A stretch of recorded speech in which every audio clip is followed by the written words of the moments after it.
ఈ పాలమూరు బిడ్డ బలపడాలి, జాతీయ స్థాయిలో గుర్తింపు రావాలి అంటే ఈ నల్గొండ జిల్లా నుంచి మొదలు పెడితే అది ఖమ్మం కావచ్చు, ఆదిలాబాద్ కావచ్చు, వరంగల్ కావచ్చు, మెదక్ కావచ్చు, నిజామాబాద్ కావచ్చు, రంగారెడ్డి కావచ్చు, హైదరాబాద్ కావచ్చు, నా పాలమూరు గడ్డ కావచ్చు, 14 పార్లమెంటు సీట్లు గెలవాలి. రాహుల్ గాంధీ దేశానికి ప్రధానమంత్రి కావాలి.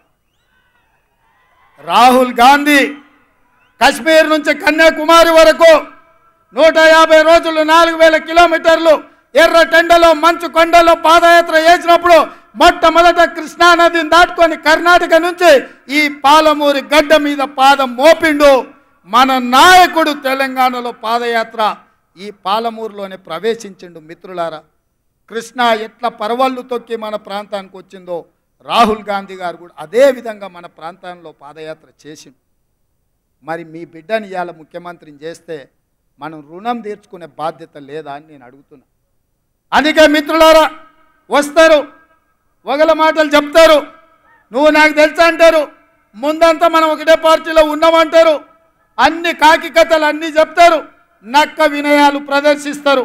వాళ్ళ పేర్లు నేను చెప్పాల్సిన పని లేదు. మొన్నటి వరకు దొరల గడీలు బద్దలు కొడతామన్న మా మిత్రుడు మాదిగల వర్గీకరణకు అసెంబ్లీలో కొట్లాడితే నన్ను తమ్ముడు సంపత్ కుమార్ని అసెంబ్లీ నుంచి సస్పెండ్ చేసినోడు ఆ చంద్రశేఖరరావు. అట్లాంటి పక్కన మా మిత్రుడు ప్రవీణ్ కుమార్ పోయి చేరడము మన పాలమూరు ఆత్మగౌరవానికి మంచిదా? మీరు ఆలోచన చేయండి.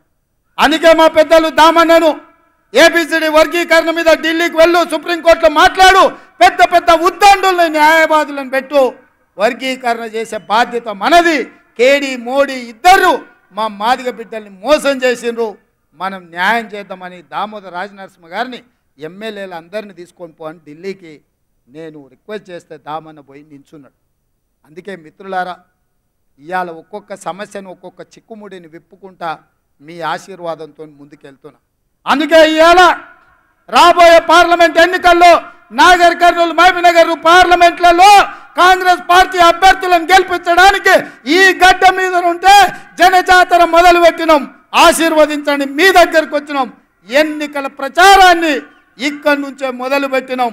14 సీట్లు గెలిచే వరకు మనం ఆగేది లేదు, విశ్రమించేది లేదు. ఆ కొనన నేను అడిగిన ముందాడ లైట్లు ఎందుకే లేదా వంశీ అని, ఏమన్నా కొంతమంది భయపెట్టారు, అన్ని లైట్లు అయితే మంది రాకపోతే ఎట్లా అని. నేనన్నా, నేను వస్తున్నా అంటే ఇంతమంది నన్ను గెలిపించిన వాళ్ళు రారానే, ఈడ కాదు రోడెంబడి చూసినా ఈ మైదానంలో ఉన్నదానికంటే 2 అంతలు బయట ఉందో.